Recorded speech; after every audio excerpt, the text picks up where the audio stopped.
Agora, Thiago, você tocou lembrou um ponto aí que eu acho muito interessante, porque eu conheço um pouco da história. Como é que foi a sua vivência, tecnologia, quando você foi para o Japão? Que para todo mundo, até hoje, o Japão é uma referência em tecnologia em todos os sentidos. Então você acabou indo beber da fonte. Foi uma coisa que você foi buscar tecnologia ou aconteceu por acaso? Cara, aconteceu por acaso. Aconteceu tão por acaso que eu resolvi ir pro Japão de uma hora para outra, de um dia para o outro. Assim, para não me estender muito nessa história, foi uma daquelas experiências que acho que muitas pessoas já passou, de quase morte, sabe? Você viu a morte na sua frente e falou, porra, não conheço nada do mundo. No dia seguinte eu já estava tirando o passaporte, já queria pegar um avião para conhecer o mundo, sabe? Tipo, eu tinha essa possibilidade, porque meus pais são orientais, e então era um período ali também onde que o Japão ele abraçava muita mão de obra estrangeira. Então, Thiago, qual que era a idade, você se lembra? Em quantos anos você... 18 anos. 18 anos. Começando a ver o mundo como adulto. Então, tava nessa fase, assim, tava no auge da minha adolescência louca, né? Na mudança, né? Já tinha, mas assim, no auge da minha adolescência, mas já tinha banda, né? Já tinha feito nossa, já tinha aprontado de tudo. Mas estava em busca de um caminho profissional, assim, né? Algo que a gente naturalmente busca, né, cara? Algo que completa a gente, né, cara? Um propósito ali, tipo, natural, né? Então, o que você pode falar? O que foi a sua imersão na questão de tecnologia quando você chegou ao Japão? Como é que foi esse contato? 99 era, tipo, então a gente tava ali por uma passagem pro 2000. O que eu vi e ficou muito claro na minha cabeça, e eu acho que isso fez muita diferença, porque além da tecnologia que eu vi ali, que é óbvia, né? É a questão comportamental, cultural. É lógico, o Japão ele é um mundo completamente maluco, assim, né, de termos de sabe, assim, de liberdade de expressão pessoal.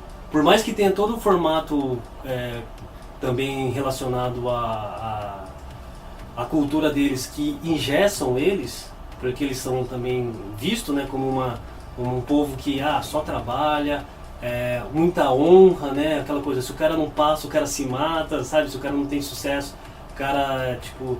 Enfim, tem todo esse pensamento que não é de hoje, né? Que a gente traz. Por outro lado, eu cheguei lá e vi que os grupos, eles eram muito...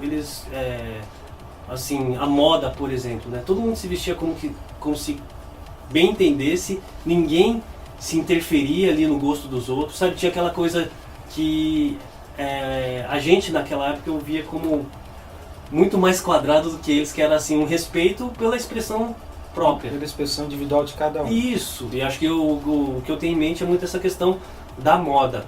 E lá eles, então já tinha essa coisa que quando eu saí daqui, qual que era a minha visão? Tribos. Em sentido... Dá um exemplo. Tribos, nossa, quando você usa tribo é uma palavra muito ampla, né? Mas para quem viveu lá na década, e onde eu tava, mais ou menos, na década de 90, né, para 2000, era aquela questão de, tipo, você gosta de sertanejo. Entendi. Então você é do campo, você é country, você é rural. Você gosta de rock, você é rock. E olha só, dentro das tribos tinha as tribos. Então você gosta de rock, mas qual rock? Você é metaleiro, você é punk.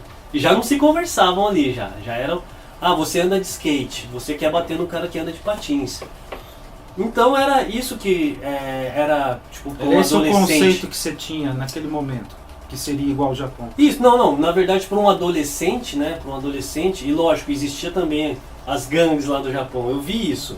Mas aqui a coisa era no nosso dia a dia mesmo, sabe? A gente via isso assim, tipo, no nosso dia a dia e tava participando disso. Lógico, gangues, né, cara? Gangues sempre existiu e sempre vai existir, né? E era isso que tinha no Japão também, é outra conversa, porque também existia todo aquela parada de máfia e tipo de gangues por cores ali que quando os caras se trombavam, mas não é disso que a gente tá falando, a gente tá falando de tribos por gosto mesmo, né? Hoje a gente pode falar, dar um exemplo, que seria nichos, né? Seriam Isso. pessoas com objetivos em comum. Isso, mas aí tipo de lá pra cá a gente viu que essa coisa foi se dissipando, né? E todo mundo pode ser tudo, e isso é uma super vantagem, né? Hoje eu vejo isso como uma super vantagem, quanto mais inputs, e inputs de tudo quanto tipo, desde inputs visuais, inputs culturais, inputs sonoros, inputs de todos os tipos, mais insights você vai ter para criação.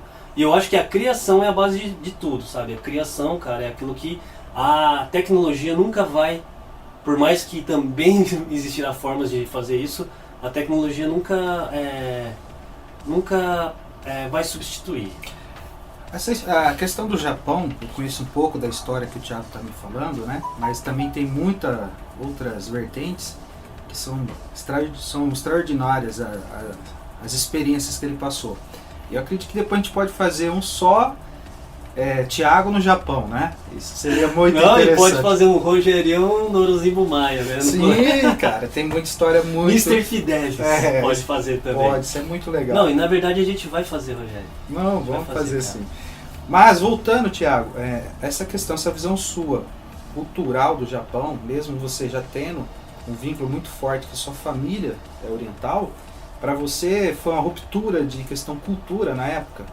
Eu acho então, até mesmo lembrando de se a gente for colocar um objeto, para simbolizar isso, acredite se quiser, em 99, quando ainda eu escrevia carta, eu simplesmente escrevia carta para o Brasil.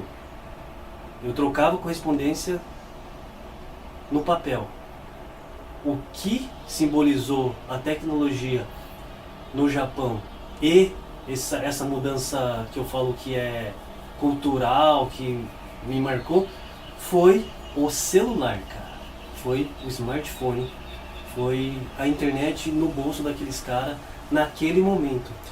Isso é muito legal, Thiago. E assim, só para fazer um paralelo rápido, isso demorou mais para chegar aqui no Brasil. Você lembra quanto tempo teve essa demora para poder o Brasil usufruir a mesma tecnologia que você chegou a ver lá no Japão ao vivo e a cores? Sim, cara. Então, como que era? Aqui a gente já tinha o celular, mas era os primeiros celulares.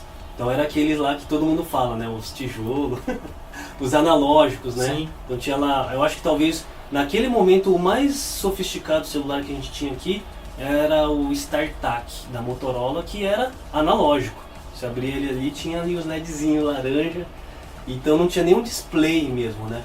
E no Japão já tinha esse avanço. Já tinha, porém, olha só que maluquice, né? Já tinha o celular, já tinha a internet no celular, assim, aquela cultura que hoje a gente fala, né? E a gente passou por isso e já até superou isso, que é o jovem não descola do celular, o jovem está sempre olhando pro celular, que já vai até causar lá um problema no pescoço. Isso já era falado ali pelos japoneses mais velhos ali e tal, dos jovens. E o que eles estavam olhando naquele momento o celular? Cara, era a tecnologia de internet WAP, que era a primeira tecnologia de pacote de dados para mobile. Então eles estavam vendo simplesmente informação, história, artigos, não tinha ainda uma tecnologia visual de foto, vídeo, mas aquilo ali já era uma ferramenta para eles tanto se comunicarem por texto, que aqui ainda não era ainda o momento, e já existia essa parada de os caras estarem 100% conectados com aquele device, com aquele dispositivo. Então aquilo para mim já realmente foi uma porta para o futuro. Tanto que quando eu voltei do Japão, eu fiz lá a tal da mecatrônica, entrei num corporativo voltado ainda para TI, então era ali, tipo, fiz mecatrônica, fui para estágio na Unicamp, consertar computador, Ródia, em Paulínia, que era uma indústria química.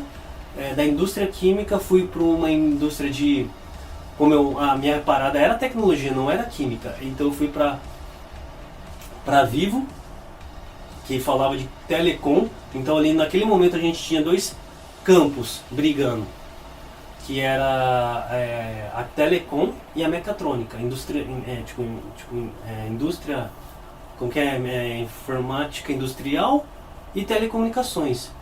Por mais que eu fiz informática industrial, por conta da empregabilidade que eu comentei, porque eu precisava pensar no arroz com feijão, Sim. Naturalmente minha tendência foi indo para o campo que eu pudesse explorar mais a própria tecnologia, né? Então fui parar na Vivo. Lógico, a princípio consertando computadores, aqueles call center, depois sendo suporte de uma ferramenta específica ali de telecom, até que fui parar até na área de vender internet, vendas de internet, naquele primeiro estágio, que era tipo um pendrive, sabe, pela internet. Legal, Thiago. Então... Thiago, agora você falou que você veio para o Japão, fez essa imersão na área de comunicação, propriamente dita, né, voltado bem para o celular. Mas no Japão tem uma parte aí que você acabou não comentando, né, só para puxar um pouco pelo o assunto, o Japão ainda, é que você acabou indo estudar num lugar de tecnologia no Japão, né? Você pode falar um pouco? Claro, claro. Então olha só que engraçado, né? Então assim, a gente está aí no meio da história, sei lá, talvez se a gente for colocar isso como uma carreira, né? E olha que essa carreira passou por setores diferentes, então, né? Então eu já estava ali numa transição de me encontrar. Por quê? Eu já tinha feito ali, eu já estava num caminho corporativo que poderia ser um caminho, que inclusive que eu tenho amigos que hoje eles estão ainda dentro de indústrias da telecom desse mesmo período, e ainda em área de venda, em área de suporte, em área de... dentro, né, dessas corporações. E lógico, naquele momento a gente tinha Vivo, mas depois virou a Nextel, né, teve vários outros caminhos, e hoje é a internet, né? A internet está aí, e hoje inclusive não é nem a internet, a gente está falando já de daquela... Nuvens? Isso, nuvens, mas até chegar agora nesse momento, a gente viu tanta coisa, né, cara? A gente viu acho que aquele serviço de televisão por assinatura, lembra lá na Globosat, aqueles pacotes. E hoje a Netflix já supre tudo isso. Hoje, tipo, a Netflix já mudou toda uma indústria, né? Então a gente viu as mudanças da indústria. A gente viu a desmaterialização de várias indústrias, né? Mas voltando para o Japão, eu estava ali naquele momento de um percurso que eu tinha um caminho para assim, eu tinha oportunidades, mas eu realmente não estava contente com aquilo. Então assim, foi um momento que eu dei lá o reset. Eu assim, tipo, acho que também não posso desconsiderar que eu tive essas oportunidades, né? Então assim, era um momento que eu não era pai, não estava namorando, sabe aquela coisa que ali o universo estava conspirando a eu apertar aquele botão reset e ir passar uma temporada no Japão.